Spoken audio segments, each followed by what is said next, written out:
Hi friends, आज का हमारा टॉपिक है lines and angles introduction part 1। तो बच्चों, लाइंस एंड एंगल्स में जो है हमें इन सारे टॉपिक को 1 बाय 1 कवर करने हैं। तो टॉपिक नेम है point, line, line segment, ray, angles, angle as rotation, types of angle, pairs of angles, adjacent angle, linear pair, adjacent angles on a line, vertically opposite angle. तो बच्चों, हमें इन सारे topic को 1 bye 1 detail में अच्छे से समझना है। तो आज का हमारा पहला टॉपिक है पॉइंट। पॉइंट क्या होता है? तो पॉइंट को हम अच्छे से समझेंगे। It shows location and position. It has no length, no breadth, no thickness. It is denoted by dot. तो बच्चों, यहाँ पे पॉइंट को डिफाइन किया जा रहा है। पॉइंट को डिफाइन किया जा रहा है। पॉइंट को हम समझाने का कोशिश करते हैं। ये बच्चों आपका क्या है? ये आपका जो है पॉइंट है। क्या है ये? पॉइंट है। तो पॉइंट का काम क्या होता है बच्चों?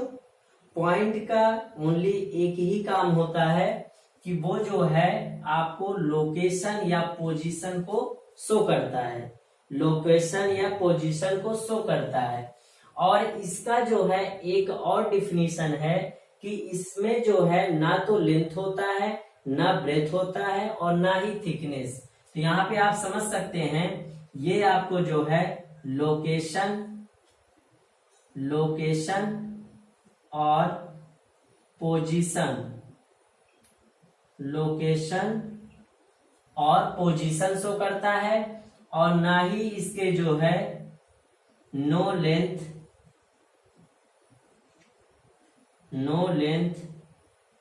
नो ब्रेथ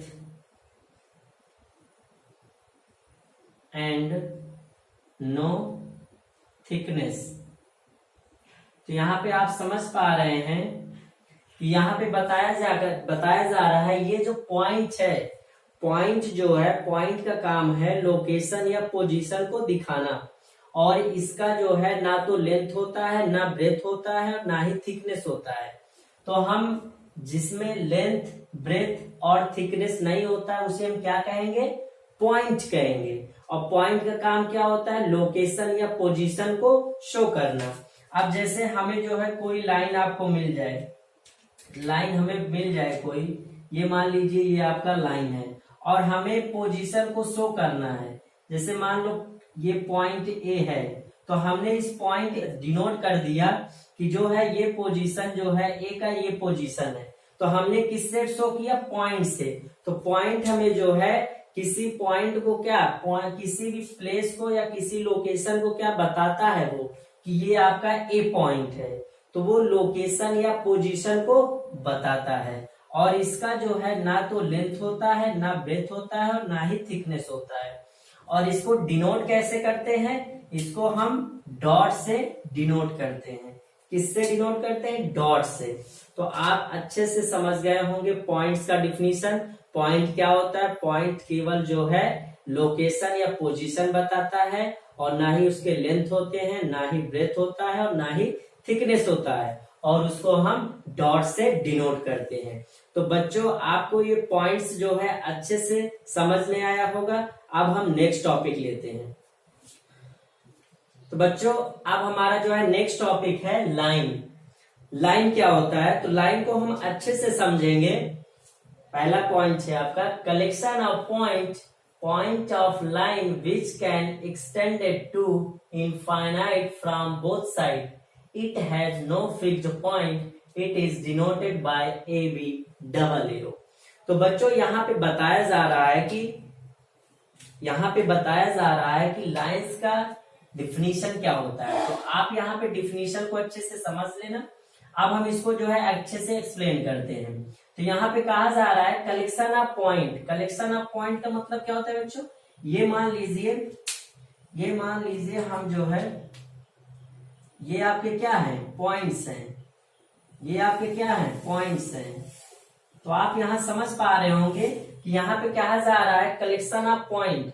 यानी जब पॉइंट्स को हम मिला देंगे, सारे पॉइंट्स को मिला देंगे, तो आपका जो है बहुत सारे पॉइंट को जब मिला दिया जाता है तो हमारा क्या बनता है, लाइन बनता है। और लाइन में जो है डबल एरो लगाया जाता है। डबल एरो का मतलब क्या होता है बच्चों, कि यहाँ पे बताया जा रहा है point of line which can extended to infinite from both side. यहाँ पे बताया जा रहा है इनफाइनाइट तक आप जो है इस लाइन को एक्सटेंड कर सकते हैं। तो इधर जो है ये एक्सटेंड किया जा सकता है, एक्सटेंडेड। इधर आप बढ़ा सकते हैं। इसका मतलब एरो का मतलब क्या होता है, एक्सटेंड करना। तो आप यहां समझ पा रहे हैं इस डबल एरो का मतलब क्या होता है, लाइन को हम एक्सटेंड कर सकते हैं।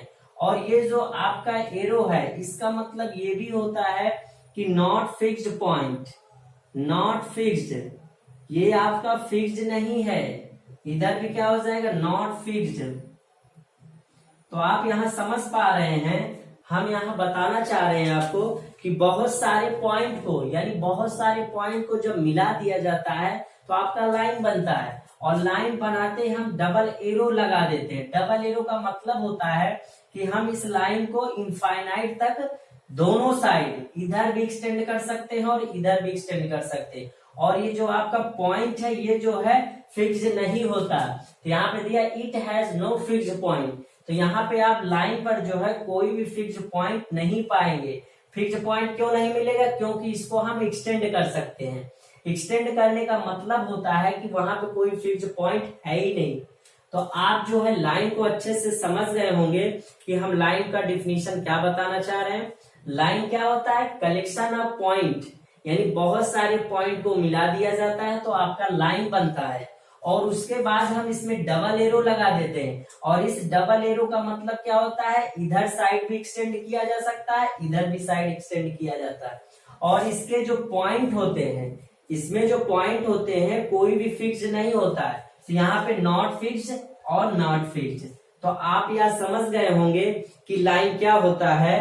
तो यहाँ पे हम लाइन को डिनोट किससे करते हैं, ए बी डबल एरो से। तो आप यहाँ समझ सकते हैं कि लाइन को हम जो है ए बी डबल एरो से डिनोट करते हैं। तो आपका जो ये लाइन कॉन्सेप्ट था अच्छे से कंप्लीट हुआ और आपको अच्छे से समझ में आया होगा। अब हम नेक्स्ट टॉपिक लेते हैं। तो बच्चों अब आपका ये नेक्स्ट टॉपिक है लाइन सेगमेंट। लाइन सेगमेंट को हम अच्छे से समझते हैं। A line segment is a part of line, it has two fixed point, it is denoted by A B double dot. तो बच्चों अब यहां हम समझते हैं कि लाइन सेगमेंट क्या होता है। लाइन सेगमेंट को समझते हैं कि लाइन सेगमेंट होता क्या है। तो बच्चों यहाँ पे कहा जा रहा है अ line segment is a part of line, यानी कि आप जो है एक लाइन ड्रॉ करिए। ये हमने जो है एक लाइन ड्रॉ कर लिया, ये आपका क्या है, लाइन। तो आप यहाँ देख पा रहे हैं ये आपका क्या है, लाइन। और ये डबल एरो का मतलब क्या है, ये एक्सटेंड कर सकता है, ये एक्सटेंड कर सकता है, इधर भी एक्सटेंड करेगा। तो आप यहां समझ पा रहे हैं डबल एरो का मतलब क्या हो, दोनों साइड जो है लाइन को हम एक्सटेंड कर सकते हैं। इधर ऐसे हम इसको जो है एक्सटेंड कर सकते हैं। तो अब कहा जा रहा है कि लाइन सेगमेंट जो होता है वो लाइन का ही पार्ट होता है। किसका, लाइन का पार्ट।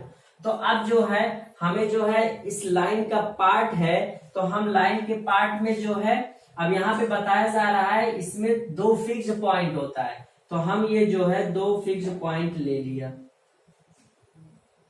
ये जो है दो फिक्स पॉइंट हमने ले लिया। तो आप यहाँ समझ पा रहे हैं कि लाइन सेगमेंट क्या होता है, लाइन का ही पार्ट होता है, उसमें दो फिक्स पॉइंट होते हैं, हमने दो फिक्स पॉइंट ले लिया।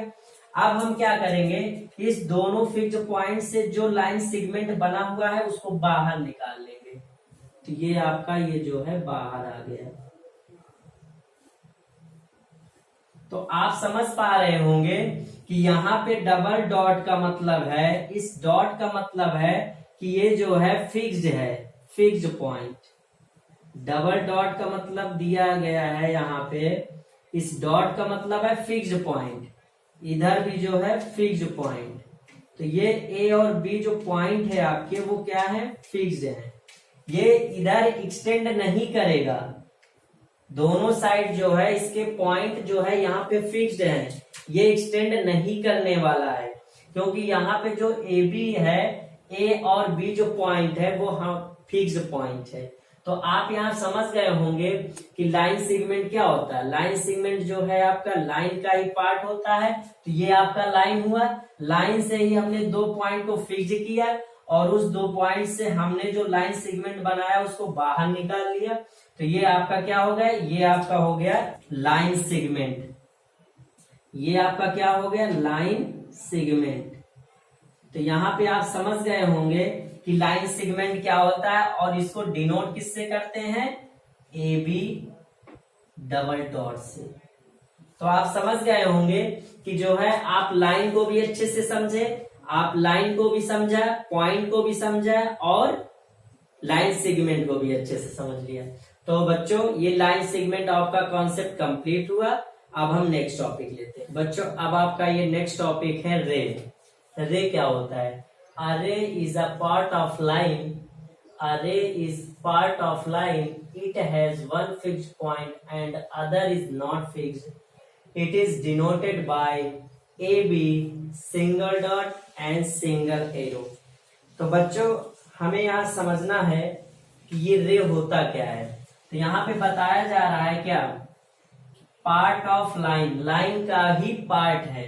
तो हम एक लाइन ड्रॉ करते हैं, ये आपका लाइन ड्रॉ हो गया। इसका मतलब क्या हो रहा है, एक्सटेंड कर रहा है। इसका मतलब क्या है, एक्सटेंड कर रहा है। और इसका मतलब भी क्या होता है, एक्सटेंड करना। तो ये आपका लाइन है।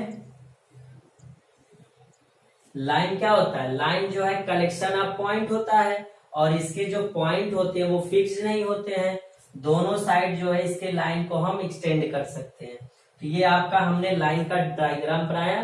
अब हमें इसी लाइन से जो है रे को निकालना है। तो रे क्या होता है, लाइन का ही पार्ट है। तो उसमें कहा जा रहा है it has one fixed point. तो हम एक फिक्स्ड पॉइंट कर देते हैं। ये आपका एक जो है फिक्स्ड पॉइंट हो गया, ये हमने एक फिक्स कर दिया, ये आपका फिक्स्ड पॉइंट हो गया। तो आप यहाँ समझ पा रहे होंगे ये फिक्स्ड पॉइंट हो गया।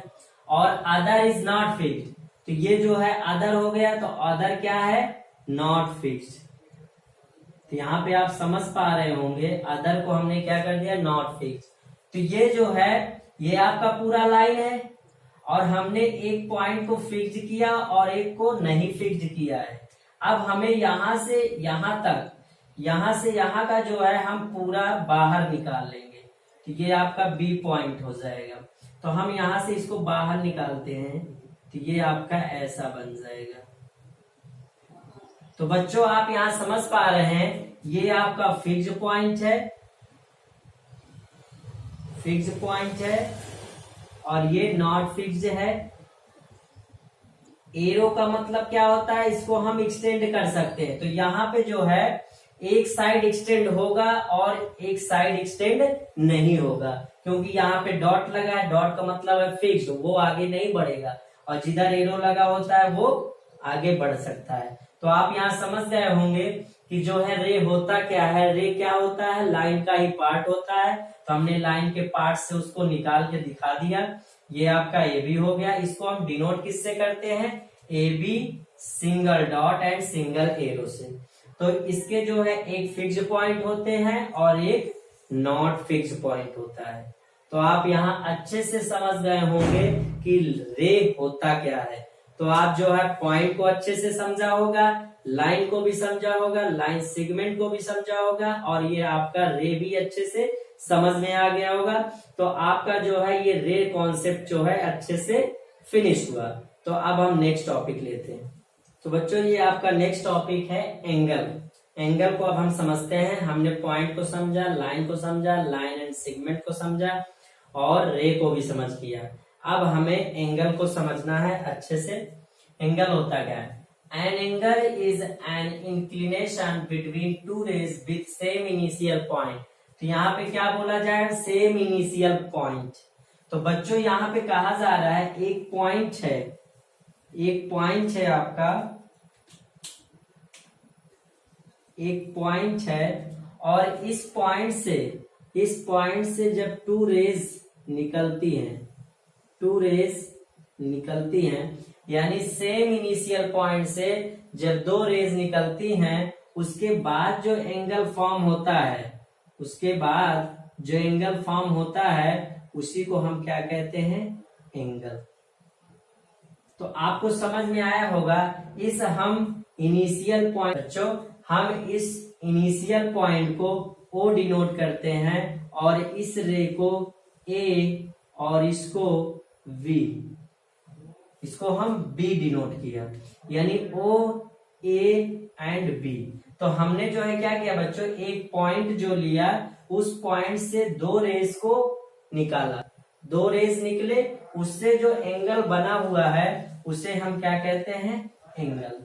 तो आप यहाँ समझ पाए होंगे कि यहाँ पे कहा जा रहा है जब सेम इनिशियल पॉइंट से टू रेज निकलते हैं, उनके बीच का जो एंगल बन रहा है उसी को हम एंगल कहते हैं। तो बच्चों यहाँ पे हम जो है इस इनिशियल पॉइंट को हम क्या कहेंगे, इस इनिशियल पॉइंट को हम वर्टेक्स कहेंगे। इनिशियल पॉइंट को क्या कहेंगे, वर्टेक्स। तो ये आपका इनिशियल पॉइंट क्या हो जाएगा, वर्टेक्स। तो आप यहाँ समझ पा रहे हैं कि इनिशियल पॉइंट को हम क्या कहते हैं, वर्टेक्स। अब यहाँ पे एंगल का जो आर्म्स है, इस एंगल का जो है ये वाला आर्म्स, एंगल का एक ये आर्म्स है, एक ये आर्म्स है। तो एंगल का आर्म्स कौन कौन हो जाएगा, ओ ए, यहां हो जाएगा ओ ए और ओ बी। तो आप यहाँ अच्छे से समझ गए होंगे कि जो है एंगल का आर्म्स कौन कौन सा है, ओ ए एंड ओ बी।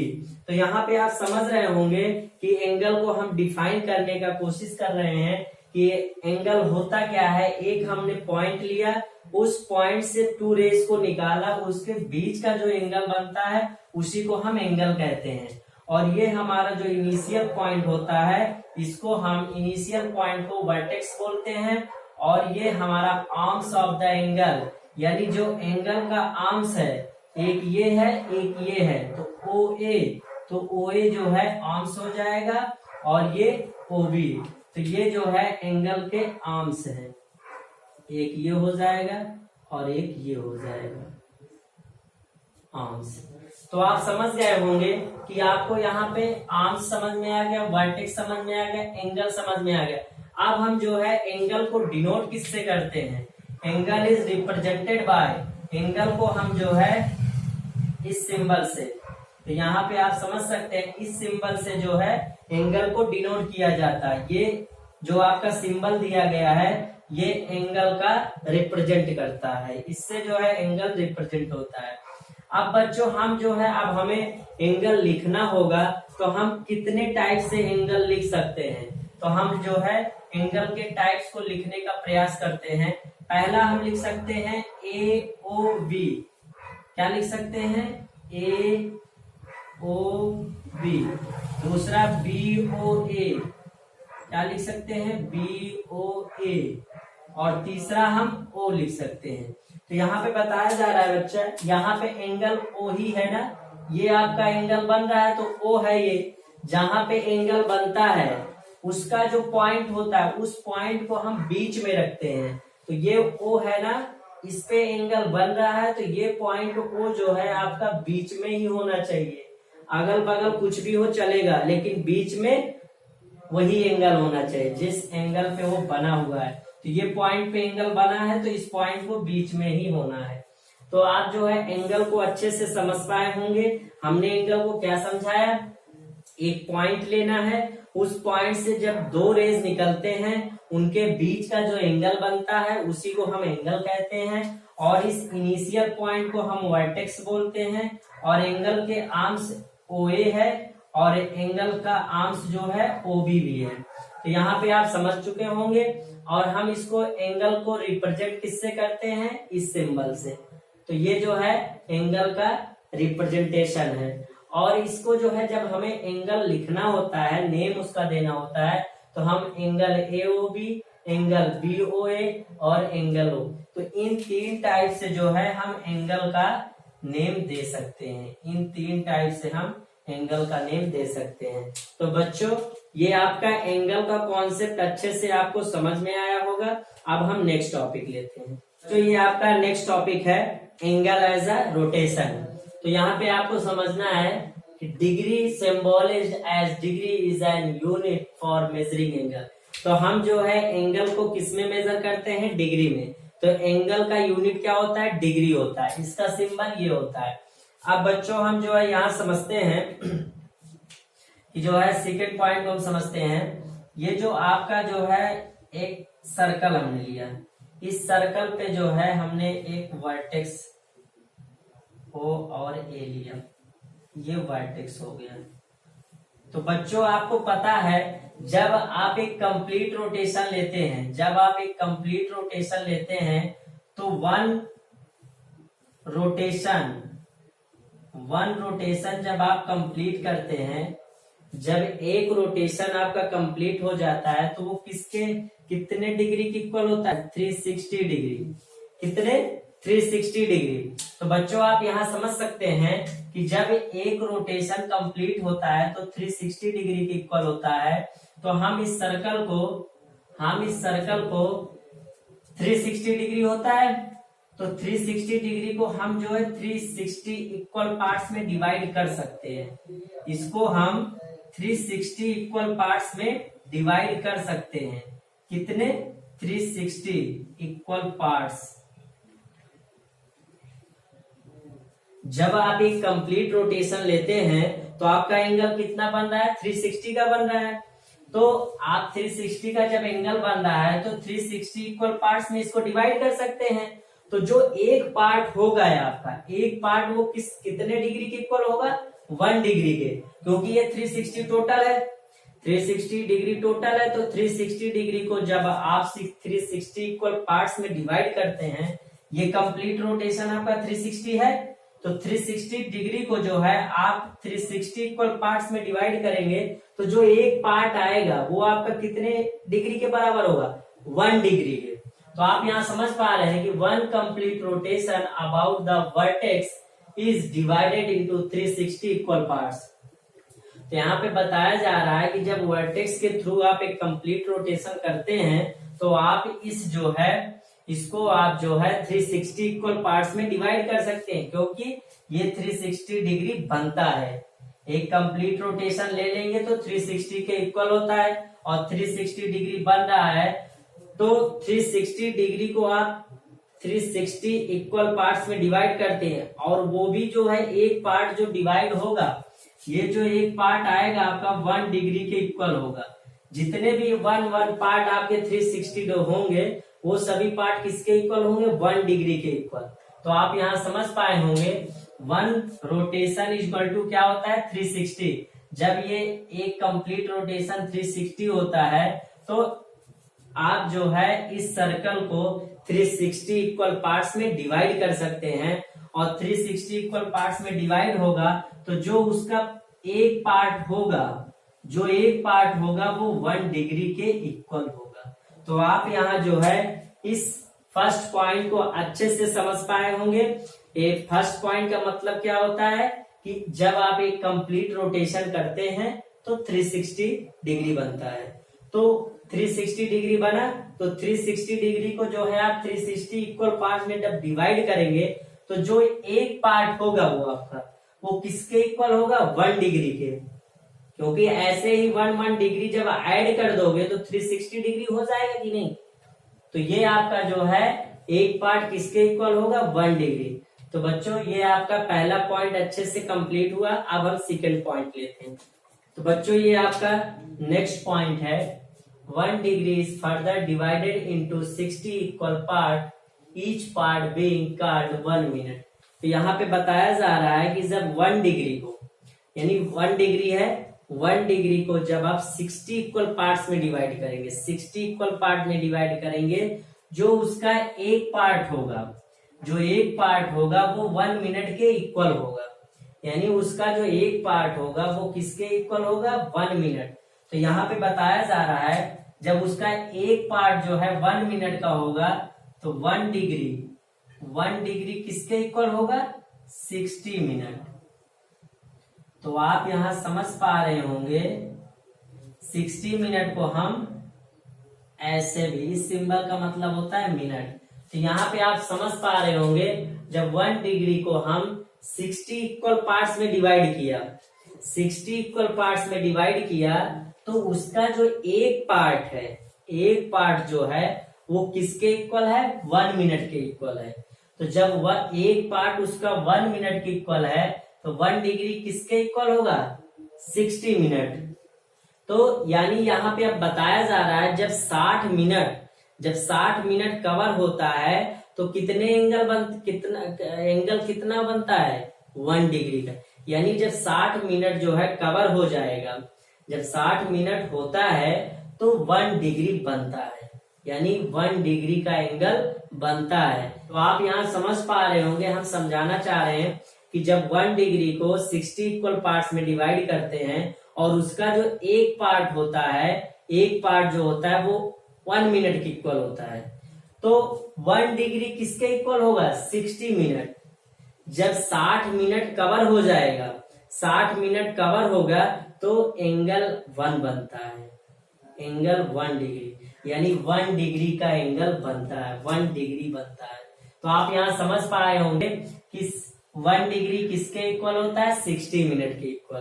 तो ये आपका सेकेंड पॉइंट अच्छे से समझ में आया होगा। अब हम नेक्स्ट टॉपिक ले। तो बच्चों ये आपका नेक्स्ट पॉइंट है, देखिए जो है 1 minute is further divided into 60 equal part, each part being called 1 second.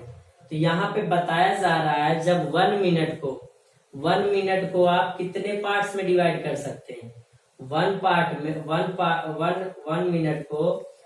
Minute को जो है आप 60 इक्वल पार्ट्स में डिवाइड कर सकते हैं, और जो 60 इक्वल पार्ट्स में जब डिवाइड करेंगे उसका जो एक पार्ट होगा वो 1 सेकेंड के इक्वल होता है, क्योंकि 1 मिनट जो होता है, 1 मिनट जब ये आपका 1 मिनट कंप्लीट कर लेता है, यहां से आप स्टार्ट किए, जब 60 सेकेंड कवर होता है, 60 सेकेंड कवर होता है तब आपका क्या बनता है? 1 मिनट। तो यानी जब 60 सेकेंड कवर करता है तो आपका 1 मिनट बनता है। तो 1 मिनट को आप 60 इक्वल पार्ट्स में डिवाइड कर ही सकते हैं। तो यहाँ पे बताया जा रहा है 1 मिनट को जब आप 60 इक्वल पार्ट्स में डिवाइड करेंगे तो जो उसका एक पार्ट होगा वो 1 सेकेंड के इक्वल हो जाएगा। तो यहाँ पे आप समझ सकते हैं कि 1 मिनट किसके इक्वल होगा? 60 सेकेंड। यानी जब 60 सेकेंड कवर होता है, 60 सेकेंड हो जाता है, तब आपका क्या होता है? 1 मिनट हो जाता है। तो आप यहाँ जो है इस टॉपिक को अच्छे से समझ गए होंगे। हम इसमें समझाना क्या चाह रहे हैं, 1 मिनट को आप 60 इक्वल पार्ट्स में डिवाइड कर सकते हैं, उसका जो एक पार्ट है वो 1 सेकेंड के इक्वल है। 1 सेकेंड यानी 1 मिनट बनता कब है? 1 मिनट कब होता है? जब 60 सेकेंड कवर हो जाता है, जब 60 सेकेंड हो जाता है तब आपका क्या बनता है? 1 मिनट। तो आप यहाँ समझ सकते हैं कि जब 1 मिनट को आप 60 इक्वल पार्ट्स में डिवाइड करते हैं तो उसका जो एक पार्ट होता है वो किसके इक्वल होता है? 1 सेकेंड के इक्वल। तो ये पॉइंट आपको अच्छे से समझ में आ गया होगा। तो एक जो है हम इसको लिख लेते हैं। तो यहाँ पे आप समझ गए होंगे 1 रोटेशन इक्वल टू क्या होता है बच्चों? 360 डिग्री। यानी एक कंप्लीट रोटेशन आप करेंगे तो आपका एंगल कितना बनेगा? 360 का बनेगा। और 1 डिग्री किसके इक्वल होगा? 60 मिनट। किसके इक्वल होगा? 60 मिनट। और 1 मिनट किसके इक्वल होगा? 60 सेकेंड। तो यहाँ पे इस चीज को आप जो है अपने माइंड में रखिएगा, ये बहुत यूजफुल है। तो आप यहाँ पे इस पॉइंट को अच्छे से समझ गए होंगे। अब हम इसके जो है डायग्राम को समझते हैं, रोटेशन के थ्रू जो है एंगल कैसे बनाया जाता है और एंगल का नाम क्या दिया जाता है। तो रोटेशन के थ्रू हम एंगल को समझने का प्रयास करेंगे। तो बच्चों अब हम ये समझते हैं जो है एंगल एज रोटेशन, यानी रोटेशन के थ्रू एंगल को समझते हैं। तो यहाँ पे हम समझने का प्रयास करते हैं। यहाँ पे हम जो है रोटेशन के थ्रू एंगल का भी पता लगाएंगे और एंगल का नाम क्या है वो भी पता लगाएंगे। तो बच्चों ये आप समझिए जो है एक सर्कल है और इसको हमने 4 इक्वल पार्ट्स में डिवाइड कर दिया है। ठीक है, ये आपका O पॉइंट है, ये A पॉइंट है। तो ये जब एक कंप्लीट रोटेशन लेता है, एक कंप्लीट रोटेशन लेगा तो वन रोटेशन इक्वल टू क्या होता है 360 डिग्री।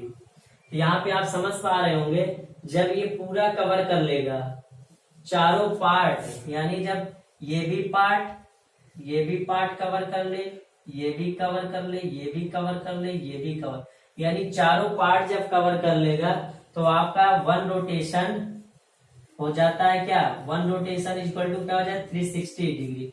तो यहाँ पे आप समझ पा रहे हैं कि एक कंप्लीट रोटेशन जब होता है तो आपका कितना डिग्री बनता है 360 का। तो अब हम इस हेल्प से जो है सारे एंगल को समझने का प्रयास करते हैं और उसके नाम को भी जानेंगे।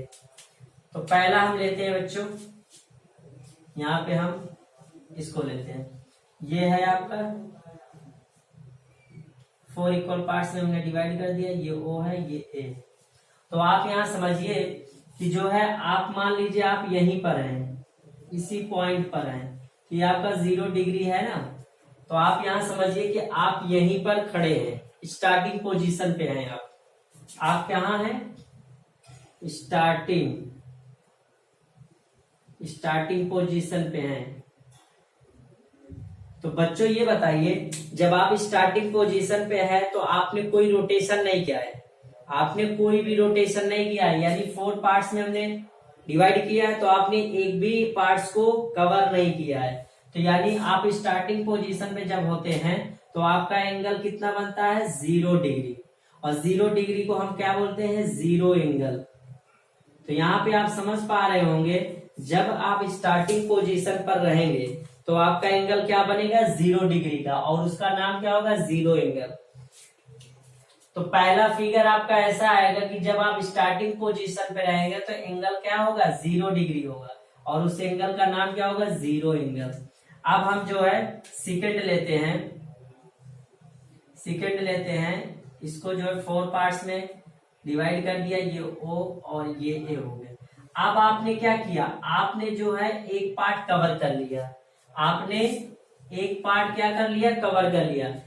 आज जो है 4 पार्ट्स में हमने डिवाइड किया, आपने एक पार्ट को कवर कर लिया, तो एक पार्ट को आपने कवर किया, यानी एक पार्ट आपने रोटेट कर लिया, एक पार्ट आपने रोटेट कर लिया। इस पार्ट को अगर हमें लिखना पड़ेगा फ्रैक्शन में तो हम क्या लिखेंगे, आपने फ्रैक्शन में अगर आपसे पूछा जाए आपने कितना रोटेशन किया, तो ये 1 पार्ट है, तो 1 जो जितना आप कवर किए हैं उसको ऊपर लिखेंगे, और जितने इक्वल पार्ट्स में डिवाइड है वो 4 पार्ट्स में डिवाइड है तो 4 नीचे लिख देंगे। तो ये 1/4 आपने क्या किया, रोटेट किया है, 1/4 आपने क्या किया है, रोटेशन किया है।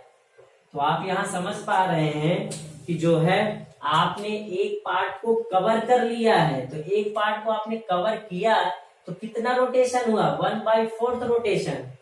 तो अब हमें आपसे ये पूछा जाएगा, जब आप 1/4 रोटेशन कवर कर लेंगे तो आपने कितने डिग्री एंगल कवर किया, कितना एंगल कवर किया, कितने एंगल आपने कवर किया, तो आपको क्या बताना है। तो यहाँ पे आप देख रहे हैं कि 1 रोटेशन इक्वल टू क्या होता है, 1 रोटेशन इक्वल टू क्या होता है 360 डिग्री होता है, 1 रोटेशन इक्वल टू 360 डिग्री होता है। तो 1/4 रोटेशन क्या हो जाएगा बच्चा, 1/4 रोटेशन क्या हो जाएगा, इसको 1/4 को जो है 360 से मल्टीप्लाई कर दो, 4 1 जा 4 9 जा, ये 0 आ जाएगा। तो आप यहाँ समझ सकते हैं 90 डिग्री आएगा, क्या आएगा 90 डिग्री, और 90 डिग्री को हम क्या बोलते हैं, राइट एंगल। क्या कहते हैं, राइट एंगल। तो जो 90 डिग्री होता है उसको हम क्या कहते हैं, राइट एंगल। तो आप यहाँ आपसे ये पूछा जा सकता है, जब आप 1/4 रोटेशन करेंगे तो आप कितने डिग्री का एंगल कवर किया, 90 डिग्री का, और 90 डिग्री का नाम क्या है, राइट एंगल।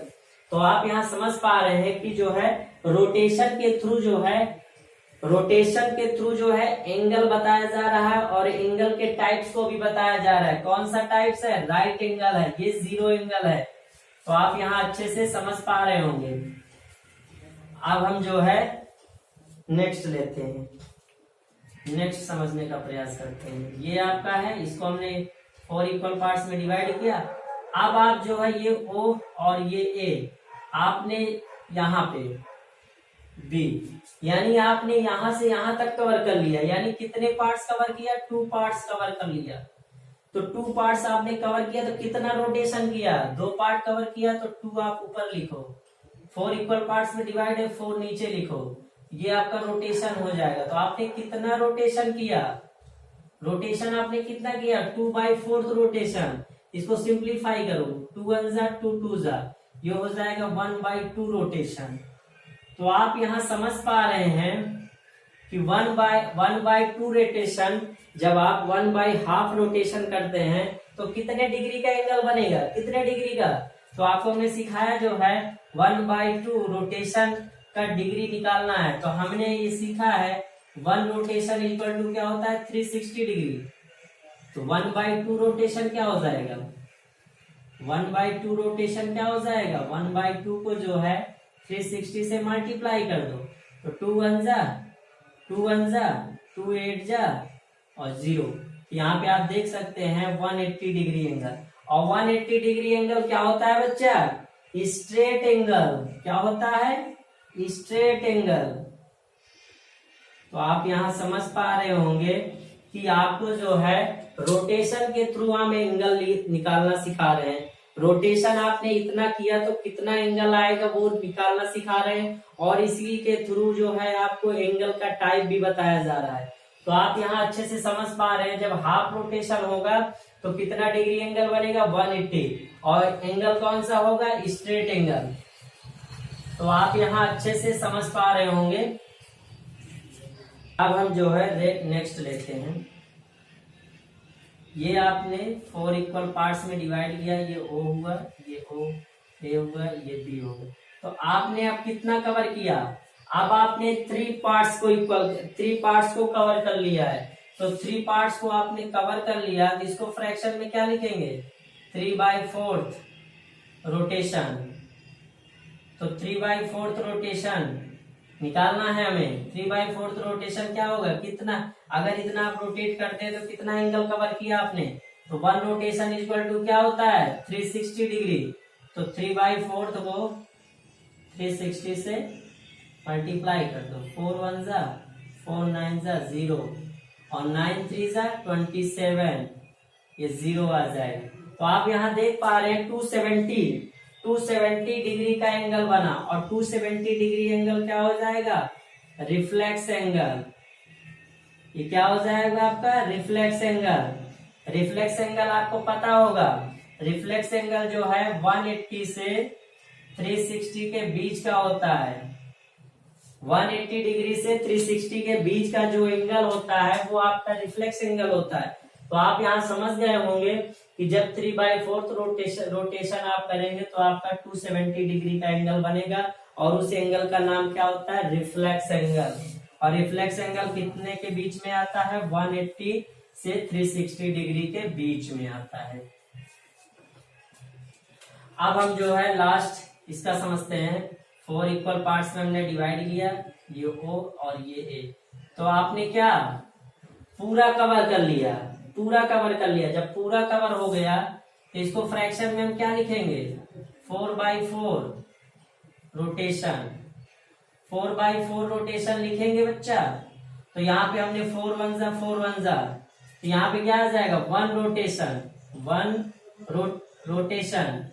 जब 1 रोटेशन आपने कर लिया तो 1 रोटेशन इक्वल टू हमने क्या बताया है? 360 डिग्री। और 360 डिग्री क्या होता है? Complete angle. क्या होता है? Complete angle. तो आप यहाँ समझ पाए होंगे कि जो है एंगल के यानी रोटेशन के थ्रू जो है रोटेशन के थ्रू जो है एंगल बताया गया है, कैसे एंगल को निकाला जाएगा। यानी आपने इतना रोटेशन किया तो कितना एंगल होगा, उस एंगल का टाइप्स क्या होगा। तो आपको हमने इसमें डिटेल में अच्छे से कवर कर लिया है। तो एंगल एज रोटेशन ये आपका टॉपिक अच्छे से कंप्लीट हो चुका है। अब हम जो है अपना नेक्स्ट टॉपिक लेते हैं। तो बच्चों ये आपका जो है नेक्स्ट टॉपिक है टाइप्स ऑफ एंगल। अब हमें इसमें टाइप्स ऑफ एंगल पढ़ना है। टाइप्स ऑफ एंगल में हम पहला लेते हैं एक्यूट एंगल। एक्यूट एंगल बच्चों आप ये जानते हैं एक्यूट एंगल होता क्या है? तो यहाँ पे आप समझिए more than 0 degree and less than 90 degree. तो यहाँ पे बताया जा रहा है बच्चों 0 to 90 के बीच में, 0 to 90 के बीच में जो एंगल होता है वो सभी यहाँ पे क्या होते हैं? Acute angle. अब यहाँ पे डायग्राम से आप समझ सकते हैं ये 0 डिग्री, ये 90 डिग्री, ये 180 डिग्री, और ये 270 और ये 360। तो यहां से यहां के बीच में जो एंगल होते हैं वो सभी क्या होते हैं? Acute angle. तो आप यहां समझ सकते हैं कि जो है ये आपका क्या होगा? Acute angle. तो एक्यूट एंगल क्या होता है? 0 डिग्री से 90 डिग्री के बीच में जो बनता है वो आपका एक्यूट एंगल होता है। अब हम जो है सेकेंड एंगल लेते हैं। सेकेंड एंगल है ऑब्ट्यूज एंगल। ऑब्ट्यूज एंगल क्या होता है बच्चों? ये होता है आपका more than 90 degree and less than 180 degree.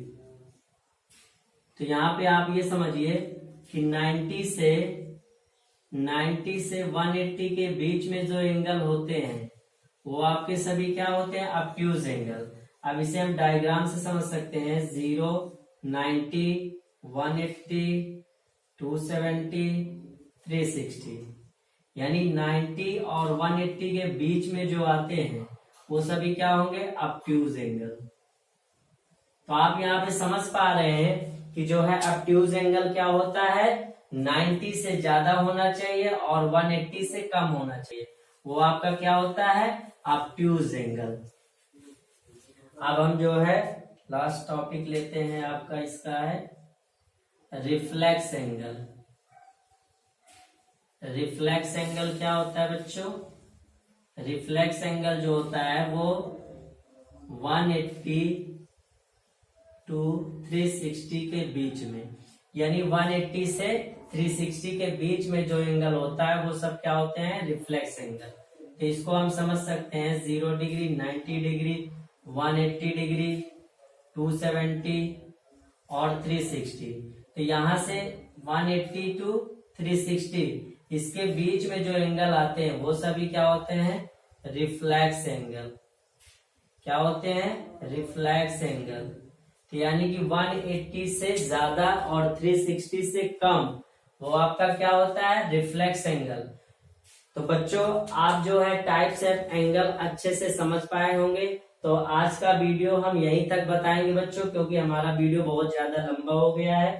तो आज का यही लास्ट टॉपिक आपका रहेगा टाइप्स ऑफ एंगल, और आप अच्छे से समझ भी गए हैं। तो बच्चों ये वीडियो आप अच्छे से देखो, और आपको जो नहीं समझ में आता है वो आप मुझे कमेंट करिए।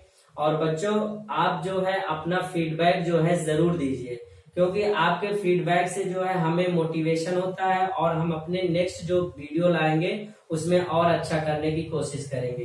तो आप लोग जो है लाइक, सब्सक्राइब और कमेंट जरूर करिए, जिससे क्या होता है आपका जो नेक्स्ट लेक्चर आएगा वो आपका और बेहतर आएगा। तो आप जो है इसको देखिए और अपना फीडबैक जो है जरूर से जरूर दीजिए। तो बच्चों आज का ये लेक्चर आपका कंप्लीट हुआ।